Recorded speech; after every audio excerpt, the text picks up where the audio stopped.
Hello hi dear students, welcome back to my channel home science की पाठशाला। आज का जो टॉपिक है वो क्या है? चेक।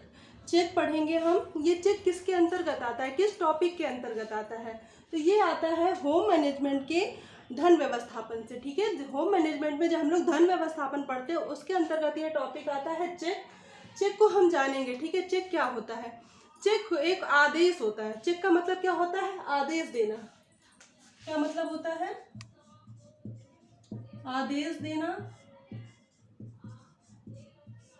किसी चीज के लिए आदेश देना। ठीक है, इसका मतलब वो आदेश देना। इसके लिए पुराने जमाने में एक वर्ड और होता है।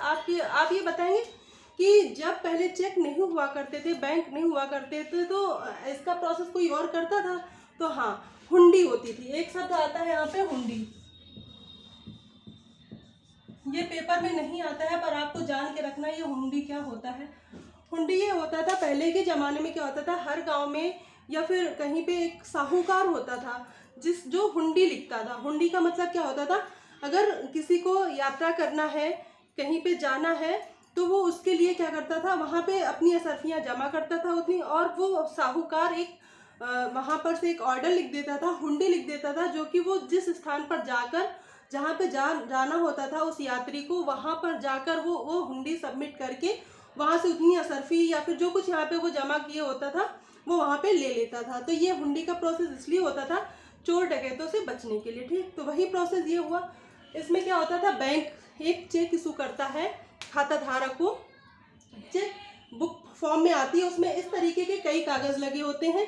ये एक चेक माना जाएगा। ठीक है, ये एक चेक माना जाएगा। और खाता धारक के उसमें अकाउंट में कम से कम 500 रुपीज़ होंगे, तभी चेक वो लिख सकता है। ठीक है, इतना समझ में आया? तो ये क्या है? चेक। चेक का मतलब क्या होता है? ऑर्डर देना। ठीक है, ऑर्डर देना इसका मतलब होता है। तो चेक देखेंगे, चेक में क्या क्या होता है वो हम देखेंगे। तो सबसे पहले चेक के 3 पक्ष होते हैं। सबसे पहले चेक के 3 पक्ष होते हैं। नंबर 1 पे आता है रुपए लेने वाला। नंबर 2 पे आता है रुपए लेने वाला, मतलब जो खाता धारक है ना, वो किसी को भी भेज सकता है अपने वहां पर बैंक में रुपए लेने के लिए, और खुद भी जा सकता है, पर वो किसी को भी भेज सकता है। और दूसरा होता है चेक लिखने वाला। चेक लिखने वाला, समझ में आया? पहला पक्ष क्या हुआ? रुपए लेने वाला। एक व्यक्ति ऐसा होगा कि जो रुपए लेगा, वो या तो ये दोनों एक भी हो सकते हैं। जो कोई जिसका चेक होता है वो भी जाके रुपए ले सकता है, पर ज्यादातर चेक तब प्रयोग किया जाता है जब हम किसी और को पैसे दिलाने होते हैं बैंक से। तो एक होता है रुपए लेने वाला, कोई अदर पर्सन जाकर रुपए लेके आता है। और दूसरा होता है चेक लिखने वाला। चेक लिखने वाला कौन सा होता है? जो खाता धारक होता है वो चेक लिखता है। और तीसरे नंबर पे आता है वह बैंक।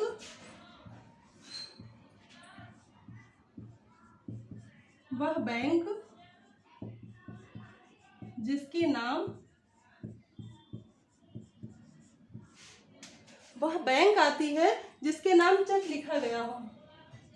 कहीं ऐसे तो चेक लिख के नहीं चला जाएगा ना, जिसके नाम चेक लिखा गया हो। रुपए लेने वाला पेई।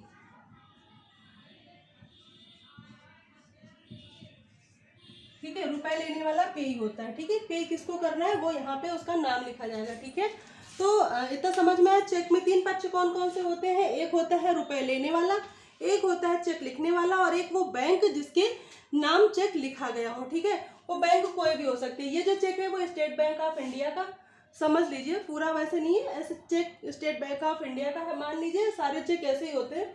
और दूसरा ये बैंक, तो जैसे इसमें पक्ष क्या हुआ, जैसे जिसका खाता है वहां पे वो चेक लिखेगा।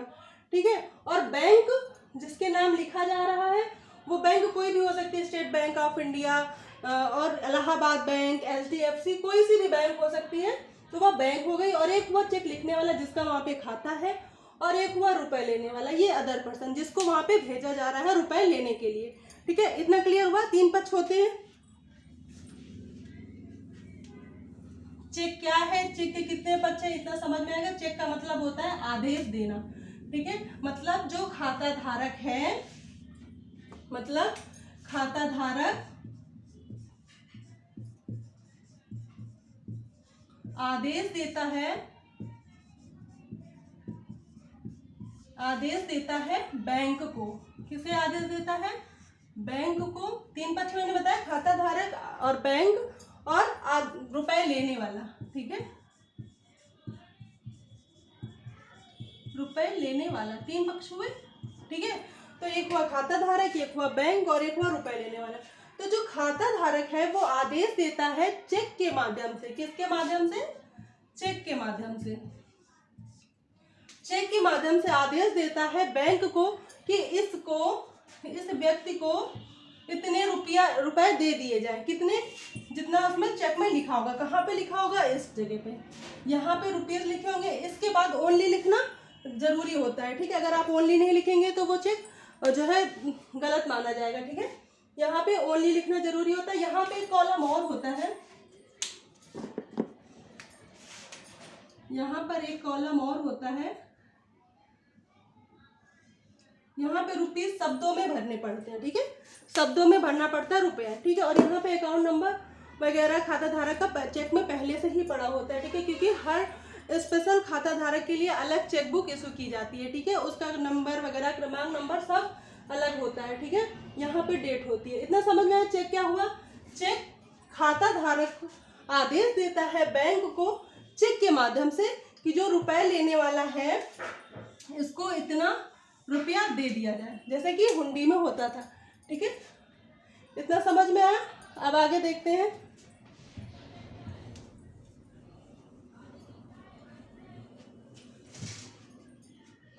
चेक लिखने के कुछ नियम होते हैं। चेक लिखने के नियम। अगर आप किसी बैंक के लिए चेक लिख रहे हैं तो उसके लिए कुछ नियम होते हैं। अगर वो नियम आप फॉलो नहीं करेंगे तो चेक वहां से रद्द कर दी जाती है। ठीक है, मतलब कैंसिल कर दी जाती है चेक। ठीक है, अगर उसमें थोड़ी सी भी मिस्टेक होती है तो गलती हो जाती है। तो सबसे पहला नियम है चेक स्पष्ट अक्षरों में लिखा होना चाहिए। ठीक है, स्पष्ट अक्षरों में लिखा होना चाहिए।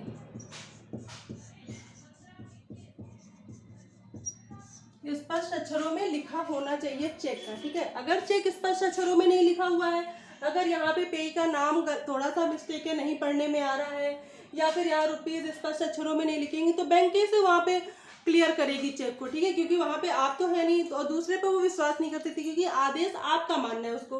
तो ये सारा कुछ क्लियर होना चाहिए। अगर उसमें थोड़ी सी भी मिस्टेक होगी तो चेक वहां से रद्द कर दिया जाएगा। ठीक है, और दूसरा नियम होता है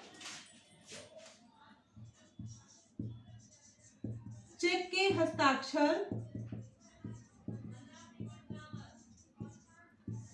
हस्ताक्षर पहले की तरह होने चाहिए, पहले नमूने की तरह होने चाहिए। ठीक है, पहले के नमूने की तरह का मतलब क्या हुआ? जब भी आपने बैंक में खाता खोला था उस टाइम पर आपने कैसे साइन किए थे और आप हमेशा चेक पे कैसे साइन करते हैं, उसी नमूने पे ही हस्ताक्षर करना है। अगर हस्ताक्षर में थोड़ी सी भी मिस्टेक होगी तो चेक रद्द हो जाएगा। ये नियम क्या है? चेक लिखने के नियम। अगर आप इन नियमों को फॉलो नहीं करेंगे तो चेक रद्द हो जाते हैं। नेक्स्ट है पेंसिल का प्रयोग नहीं किया जाता है। पेंसिल का प्रयोग नहीं किया जाता है, और जो पेन होती है पूरे चेक में एक ही पेन यूज की जाएगी। ठीक है, एक ही पेन प्रयोग की जाएगी, मतलब यूज की जाएगी। ठीक है,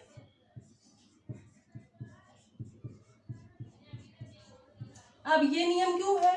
पेंसिल का प्रयोग इसलिए नहीं किया जा सकता है कि अगर पेंसिल से लिखा है तो कोई भी मिटा सकता है, वहां पर कोई एक अक्षर मिटा दे या फिर मिटा के दूसरी चीज लिख सकता है। और अदर पेन का प्रयोग क्यों नहीं करना चाहिए? क्योंकि अगर आप पेन चेंज करके लिखेंगे तो अगर चेक का मतलब होता है आपने एक बार में बैठ के लिख दिया। ठीक है, अगर अगर पेन प्रयोग आप दूसरा कर रहे हैं तो वहाँ पे एक फ्रॉड घोषित हो जाएगा कि मतलब जो वहाँ पे जो ये चेक पैसे लेने वाला है उसने तो नहीं पेन चेंज करके दूसरा कुछ आपसे साइन करवा लिया और दूसरी पेन से कुछ लिख लिया।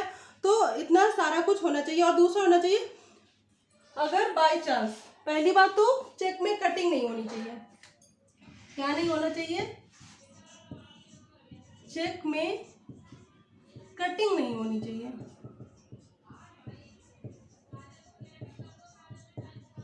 कटिंग नहीं होनी चाहिए मतलब आप अगर कुछ लिख रहे हैं तो उसमें कटिंग नहीं होनी चाहिए। और बाई चांस अगर कटिंग हो रही है तो उस जगह अपना हस्ताक्षर करना पड़ता है। ठीक है, क्या करना पड़ता है? अपना हस्ताक्षर करना पड़ता है।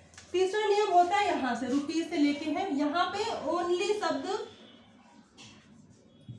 जरूर लगाना चाहिए। क्यों लगाना चाहिए? आपने जितने रुपए भरे शब्दों में यहाँ पे भरा जाता है, यहाँ रुपये, दोनों में ही ओनली शब्द लगाना है। अगर ओनली आप इंग्लिश में लिख रहे हैं तो ओनली, नहीं तो मात्र लिखेंगे। ठीक है, क्या लिखेंगे? मात्र। तो ओनली शब्द या फिर मात्र, और मात्र के बाद दंड ऐसे ये चिन्ह लगाया जाता है। ठीक है, इसका मतलब होता है कि बस हमने इतने रुपए ही क्या है, इसके आगे नहीं। ओनली मतलब नहीं, इसके आगे नहीं। ठीक है, जितना लिखा है इतना ही, उसके आगे नहीं। ओनली लिखने का मतलब होता है यहाँ से स्टॉप हो गया, इसमें कोई चेंजेस नहीं कर सकता। और नेक्स्ट होता है डेट से रिलेटेड होता है। डेट यहाँ पे लिखी जाती है। डेट स्पष्ट होनी चाहिए। डेट स्पष्ट होनी चाहिए। डेट का मेन रोल होता है चेक में। ठीक है, डेट की वजह से कभी कभी चेक रद्द हो जाते हैं, तो वो अभी हम आगे जब चेक के प्रकार पढ़ेंगे तो कौन से चेक सही नहीं होते हैं, डेट कैसी कैसी डाली जाती है, ये सारा देखेंगे। तो डेट स्पष्ट होनी चाहिए। तो चेक लिखने के नियम कौन कौन से हुए? स्पष्ट अक्षरों में लिखा होना चाहिए। चेक के हस्ताक्षर पहले नमूने की तरह होने चाहिए, मतलब जब आपने खाता खुलवाया है उस समय आपने जैसे साइन किए हैं वही होने चाहिए। और पेंसिल का प्रयोग नहीं किया जाता है। पेन पूरे चेक में एक ही यूज करनी है। ठीक है, एक ही पेन का प्रयोग करना है पूरे चेक में। और चेक में कटिंग नहीं होनी चाहिए। चेक अगर आप लिख रहे हैं तो स्पष्ट अक्षरों में होना चाहिए और कटिंग नहीं होनी चाहिए। और बाई चांस मिस्टेक से अगर कटिंग हो गई है तो उस जगह अपने साइन कर दिए जाते हैं। तो वो भी कभी कभी मान्य होता है, वो बैंक मैनेजर के ऊपर है, वो मान्य कर रहा है कि नहीं। अगर वो नहीं करेगा तो चेक कैंसिल हो जाएगा। और दूसरा है रुपए लिखने के बाद ओनली शब्द लिखना होता है या फिर मात्र, और डेट स्पष्ट होनी चाहिए। इतना क्लियर हुआ? क्लियर? अब आगे देखते हैं चेक के प्रकार।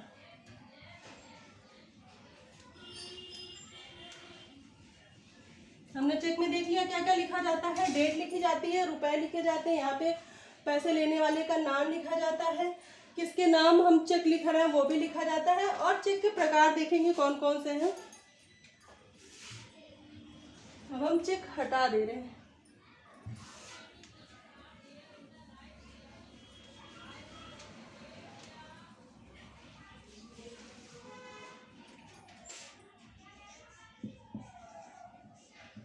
चेक के प्रकार।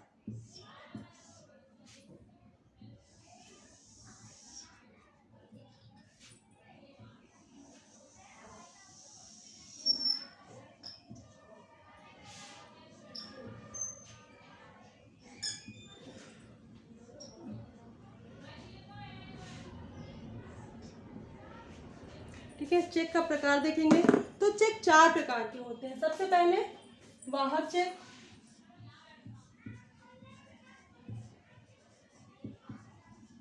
वाहक चेक, फिर आदेशक चेक,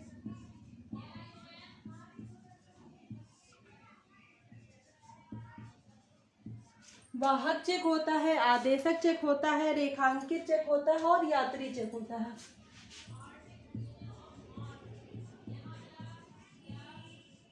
रेखांकित चेक और एक होता है यात्री चेक।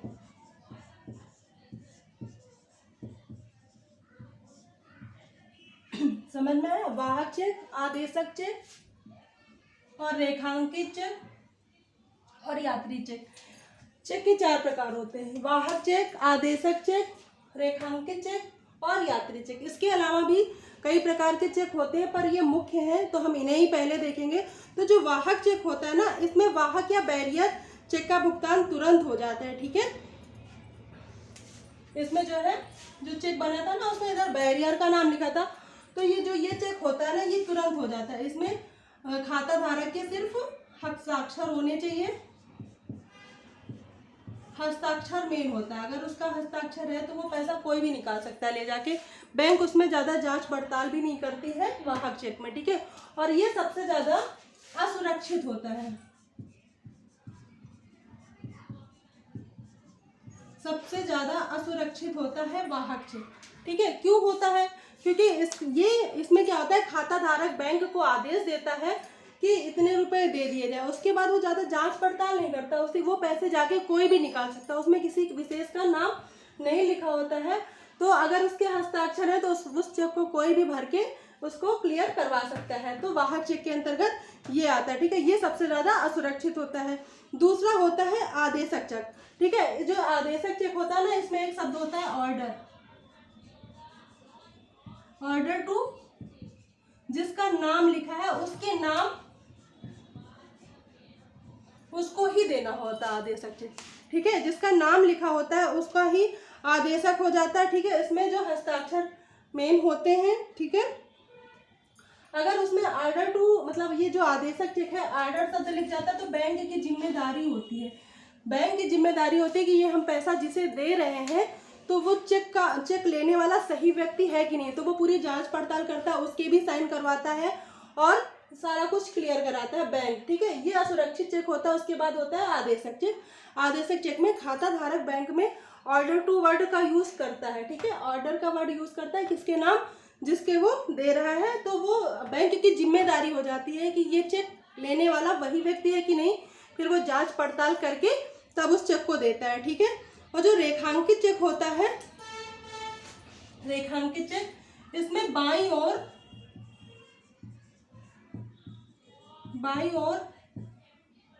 दो रेखाएं खींच दी जाती हैं, ठीक है। बाईं ओर दो रेखाएं खींची जाती हैं। इसका मतलब क्या होता है? इसका मतलब होता है कि ये जो चेक होता है ना, ये इसका रेखांकित का मतलब ये होता है कि जो ये चेक होगा ना, इसका जो पैसा होगा वो खाते में ही जाएगा। किस में जाएगा? खाते में ही जाएगा। जिसको देना है उसके खाते में ही पैसा जाता है, रेखांकित का मतलब होता है, ठीक है, खाते में ही जाता है। ये सबसे सुरक्षित होता है, सबसे सुरक्षित होता है। क्यों होता है सबसे सुरक्षित? क्योंकि जो रेखांकित चेक होते हैं ना, रेखांकित चेक, इसमें जो रेखाएं होती हैं उसका मतलब ये होता है उसमें जो बैंक का नाम लिखा है वहीं पे इसका खाते में पैसा जाता है। तो ये सुरक्षित इसलिए होता है कि जब ये पैसा इस बैंक से दूसरे बैंक के खाते में ट्रांसफर होता है तो कोई इसको कर नहीं सकता है, इसमें फर्जी नहीं कर सकता है। क्यों नहीं कर सकता है? क्योंकि जब इस बैंक से जब दूसरे बैंक के खाते में जाएगा तो पता तो चलेगा ना कि कहाँ पे, तो वो पकड़ा जाता है। इसलिए ये सबसे सुरक्षित होता है रेखांकित चेक। रेखांकित चेक सबसे सुरक्षित होता है, ये खाते से खाते में ही जाता है, ठीक है। और इसमें बहुत सारी लाइन्स होती हैं, अलग अलग लाइन का अलग अलग मतलब होता है, ठीक है। जैसे कि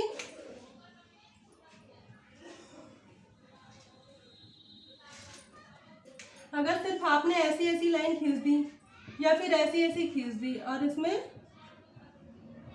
ऐसी लाइन खींची और ऐसा है, ऐसे चेक में क्या होता है कि ये जो खाता धारक होता है ना किसी भी बैंक में, वो कोई स्पेशलाइजेशन नहीं होता कि किस बैंक में करना है, ठीक है। वो किसी भी बैंक के खाते में वो पैसे को ट्रांसफर करा सकता है, ठीक है।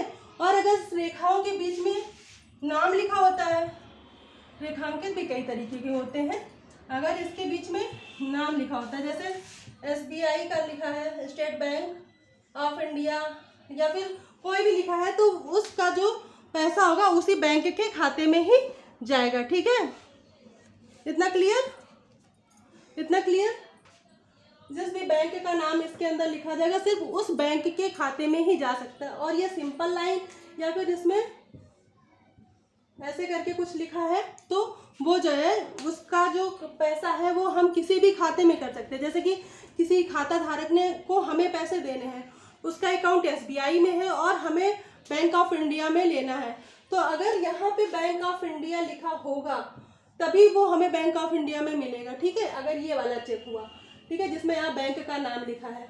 और नहीं तो अगर ऐसे वाले चेक में खाता धारक साइन करके दे रहा है तो वहाँ पे हम अपने आप से लिखेंगे बैंक ऑफ इंडिया, ठीक है, वो किसी भी उसमें कर सकते हैं। तो इतना क्लियर। रेखांकित चेक भी कई प्रकार के होते हैं, अगर उसमें नाम लिख, कुछ ऐसे होते हैं जिनमें उसी बैंक में जाता है, कुछ ऐसे होते हैं कि हम उसे किसी भी बैंक में कर सकते हैं। और यात्री चेक का मतलब होता है ये यात्रियों के लिए होता है।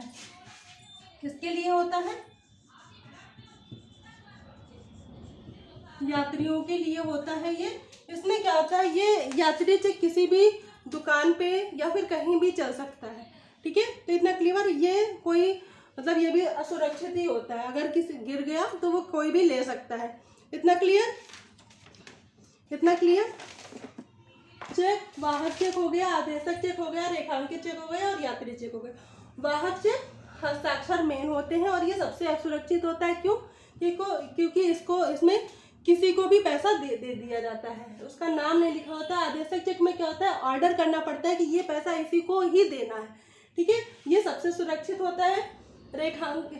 आदेशक चेक में ऑर्डर होता है, इसमें बैंक की जिम्मेदारी हो जाती है। सबसे सुरक्षित होता है रेखांकित, ठीक है, रेखांकित होता है सबसे सुरक्षित। इसमें भी अगर अलग अलग होता है, अगर रेखाओं में अलग अलग माध्यम लिखा होता है। अगर बैंक का नाम लिखा तो उसी बैंक में जाएगा, अगर बैंक का नाम नहीं लिखा है तो हम किसी भी उसमें उसे भेज सकते हैं, ठीक है। और यात्री चेक यात्रियों के लिए होता है, यात्री अपनी सुविधा के अनुसार कहीं भी उसको जमा करके उसका भुगतान करा सकते हैं, ठीक है।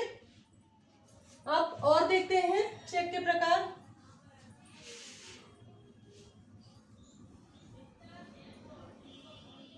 हमने 4 प्रकार के चेक देख लिए, ठीक है। अब और देखते हैं, एक होता है सीमित राशि का चेक।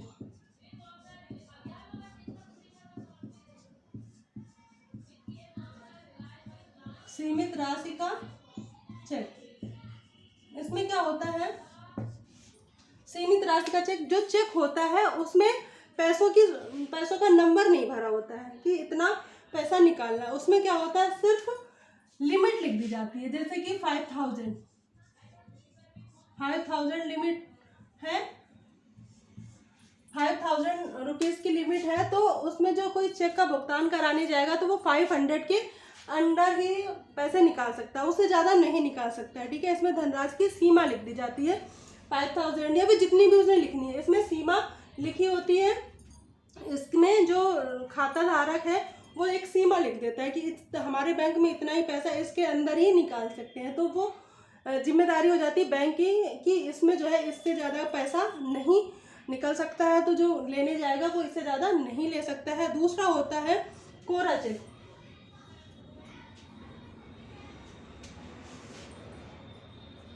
ये सारे उपयोगिता के आधार पर होते हैं कोरा चेक, ये सारे नाम से ही पता चल रहे हैं। कोरा चेक, इसमें क्या होता है, जो खाता धारक होता है वो सिर्फ साइन कर देता है, क्या कर देता है, हस्ताक्षर, और चेक दे देता है उसको, जिसको पैसे लेने वाले को, ठीक है, पैसा लेने वाले को, ड्राइवरी को दे देता है।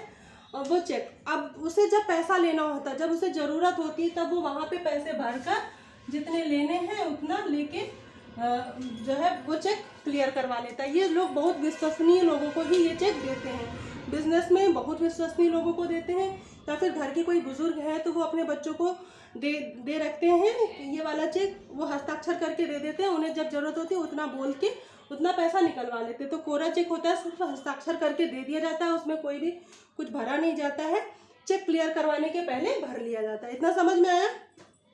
अब आगे देखते हैं।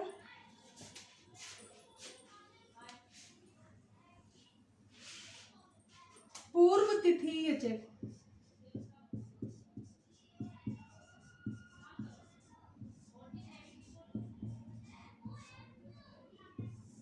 पूर्व तिथि चेक का मतलब क्या हुआ, नाम से ही पता चल रहा है, इसमें पहले की तारीख लिखी रहती है, ठीक है, इसमें पहले की तारीख लिखी रहती है, पहले की तारीख लिखी रहती है, और ये 6 महीने तक निकलवाया जा सकता है, ठीक है, जो डेट पड़ी है उसके बाद 6 महीने तक निकाला जा सकता है इसको पूर्व तिथि चेक में, ठीक है। अब इसी के साथ साथ हम देखेंगे जो ये चेक होता है ना, इसमें पहले की तारीख पड़ी होती है। जैसे आज हमने चेक किसी को दिया और उसमें उतना सारा पूरा भर के रख दिया, और उसके बाद जब उसमें हम 6 महीने का टाइम रहता है, ठीक है, उसके बाद हम 6 महीने के टाइम तक उसे निकलवा सकते हैं। ये ज़्यादातर क्या होता है, जब भी ये बैंक वगैरह जब किसी चीज़ को पैसे वापस करने होते हैं तब देती है, ठीक है। ज़्यादातर अभी बीच में हुआ था कि बच्चों ने फॉर्म भरे, उसके बाद वो फॉर्म कैंसिल हुए, तो सरकार द्वारा उसके पैसों को लौटाया गया, तो वो इन्हीं चेक के माध्यम से निकला। उसमें क्या होता है, जिस तारीख को वो चेक आता है घर पे, उसके बाद 6 महीने का टाइम होता है कि हम उस 6 महीने तक वो पैसे निकाल सकते हैं, ठीक है। तो वो कौन से चेक होते हैं, पूर्व तिथि चेक। तो उसमें पहले की तारीख पड़ी होती है, उसके बाद 6 महीने तक वो पैसे निकाले जा सकते हैं। अब आएगा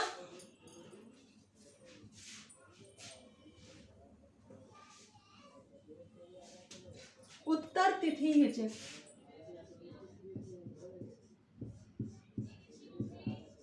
उत्तर तिथि चेक, ये चेक कौन से होते हैं, उत्तर तिथि चेक। अब ये नाम से ही पता चल रहा है, उत्तर मतलब बाद में, बाद में होता है। इसमें मतलब बाद की तारीख पड़ी होती है, ठीक है। उसमें बाद की तारीख पड़ी होती है, और उस तिथि के बाद भी भुगतान किया जा सकता है, ठीक है। उस तिथि के, इसमें क्या होता है, जैसे आज हमने चेक दिया किसी को, और उसमें हमने आज की तारीख न डालकर आगे की तारीख डाल दी, ठीक है, मतलब बाद की तारीख पड़ी होती है, बाद की तारीख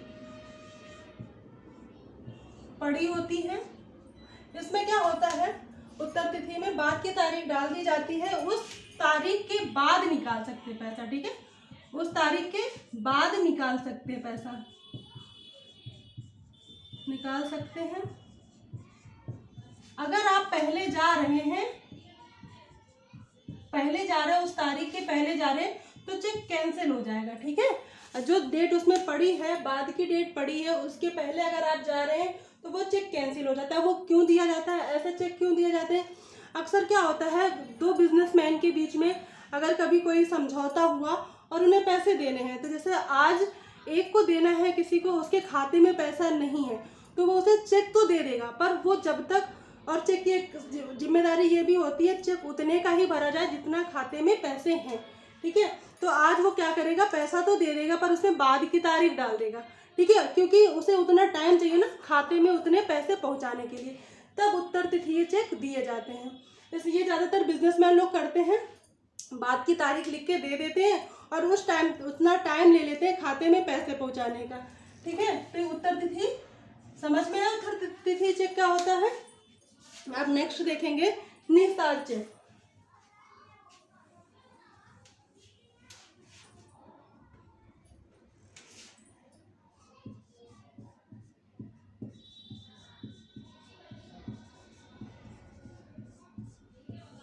निस्तार चेक क्या होता है, अभी हमने पहले पढ़ा ना कि चेक में जो डेट पड़ी होती है, उस चेक में 6 महीने का आगे तक का टाइम होता है, उस टाइम तक आप पैसे को निकाल सकते हैं। तो अगर उस टाइम पर चेक नहीं निकलता है, अगर 6 महीने के अंदर, 6 महीने के अंदर रुपए नहीं निकलते हैं,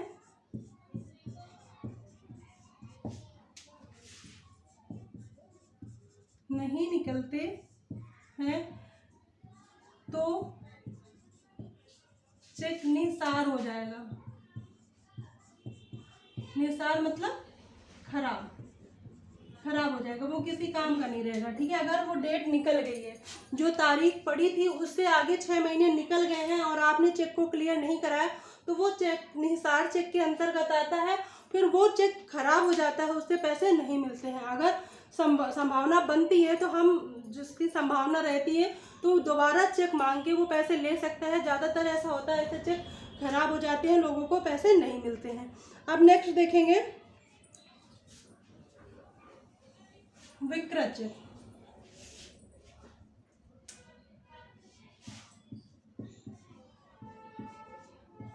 विक्रय चेक कौन से होते हैं? विक्रय चेक वो होते हैं, विक्रय नाम से ही पता चला है, जो खराब हो गया हो, मतलब जो नष्ट हो गया हो। विक्रय का मतलब क्या होता है, नष्ट होना, ठीक है। तो वो कौन सी चीज होती है, विक्रय चेक कौन सा होता है? विक्रय चेक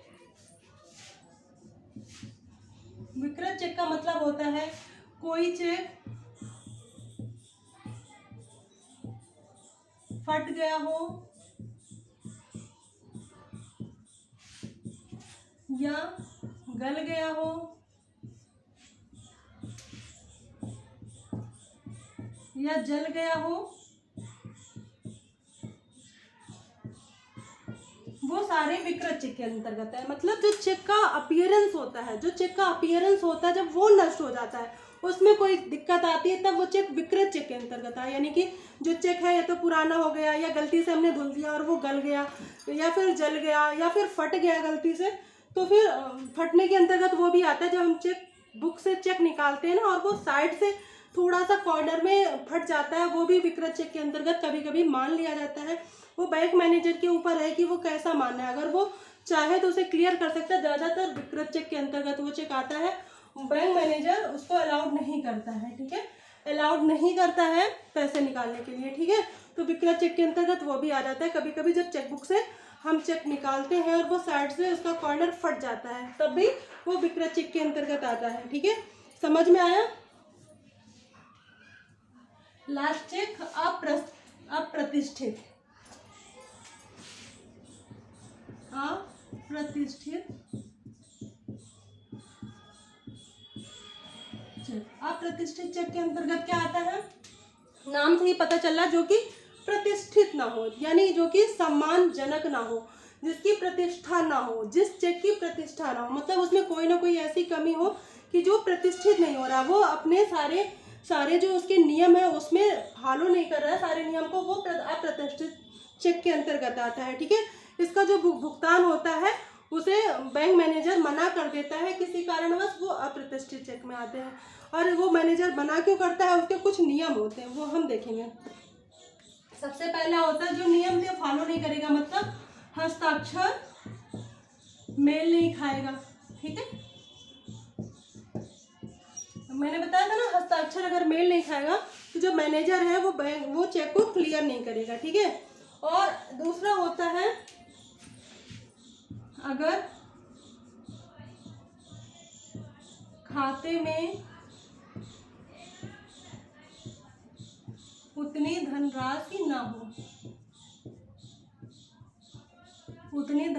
ना हो, तब भी ये चेक क्या होते हैं, अप्रतिष्ठित चेक के अंतर्गत आ जाते हैं। आप चेक लेके गए और उस खाते में उतना पैसा ही नहीं है, तो ठीक है, तो क्या होगा, वो चेक हटा दिया जाएगा, वहाँ पे क्लियर नहीं होगा, उसमें कोई मतलब अगर पैसा ही नहीं है तो वो अप्रतिष्ठित चेक के अंतर्गत आएगा। ठीक है, या फिर जब हम चेक में अंकों में पैसे भरते हैं और शब्दों में पैसे भरते हैं, उनमें अंतर हो। शब्दों में रुपए और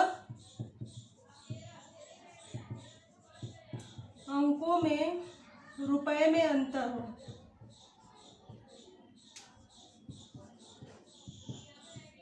अगर अंतर होगा तो वो भी चेक अप्रतिष्ठित चेक के अंतर्गत आ जाएगा। और चेक निसार हो, वो भी अप्रतिष्ठित चेक के अंतर्गत आएगा। ठीक है, या फिर कभी कभी होता है जो चेक